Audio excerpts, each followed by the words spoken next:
اللہ صلی اللہ علیہ وآلہ وسلم نے جناب سیدنا حضرت معاذ بن جبل رضی اللہ تعالیٰ عنہ کو یمن کی ذمہ داری عطا فرمائی۔ آپ یمن کے مسلمانوں سے زکوٰۃ اکٹھی کیا کرتے تھے، پھر جتنے مستحقین ہوتے ان پر خرچ کرتے اور جو بچ جاتی تو مدینہ طیبہ بھیج دیتے۔ زمانہ صدیقی اور زمانہ فاروقی کے اندر بھی آپ یمن پر بطور حاکم مقرر رہے۔ حضرت سیدنا فاروق اعظم رضی اللہ تعالیٰ عنہ کا جب زمانہ خلافت آیا تو پہلے سال آپ نے سال کے بعد یمنیوں سے جو کل زکوٰۃ کا مال اکٹھا کیا اس کا تیسرا حصہ مدینہ طیبہ جناب سیدنا حضرت فاروق اعظم رضی اللہ تعالیٰ عنہ کے پاس بھیجا۔ حضرت فاروق اعظم رضی اللہ تعالیٰ عنہ نے اتنا مال دیکھ کر تو حضرت معاذ بن جبل کو فرمایا کہ میں نے تو تمہیں مسلمانوں کے مال سے زکوٰۃ وصول کرنے کے لیے مقرر کیا ہے، اور تم ہو کہ عشر، صدقات اور دیگر سارا مال بھی میرے پاس ہی بھیج رہے ہو۔ حضرت معاذ بن جبل فرماتے ہیں کہ میں نے صرف زکوٰۃ کے مال کا تیسرا حصہ آپ تک بھیجا ہے، اور 2 حصے میں نے یہاں مسلمان جو غریب اور مستحق ہیں انہی میں صرف کیے ہیں۔ وہ سال گزر گیا۔ اسلام کی اپنی ایک برکت ہے، ہم لوگ ویسے ہی اسلام کے نام سے خائف ہیں۔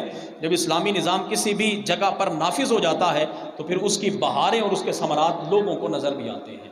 جب دوسرا سال آیا، حضرت معاذ بن جبل رضی اللہ تعالیٰ عنہ نے جتنا مال اکٹھا کیا تھا آدھا مال حضرت فاروق اعظم رضی اللہ تعالیٰ عنہ کی خدمت اقدس میں بھیجا۔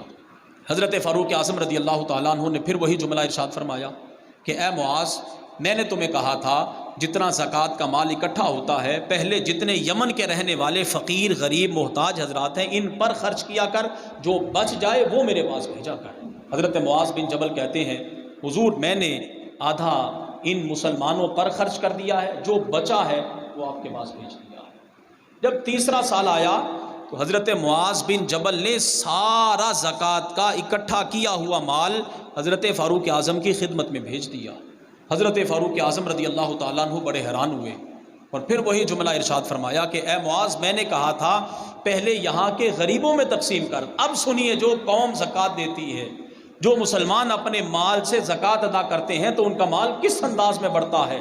حضرت معاذ بن جبل کہتے ہیں حضور یہاں زکوٰۃ لینے والا بندہ ہی کوئی نہیں، پورے یمن کے اندر، ابھی تیسرا سال ہے، پورے یمن کے اندر حضور زکوٰۃ لینے والا بندہ ہی کوئی نہیں، یہ سارے زکوٰۃ دینے والے تھے تو ہم نے ساری آپ کے پاس بھیج دی۔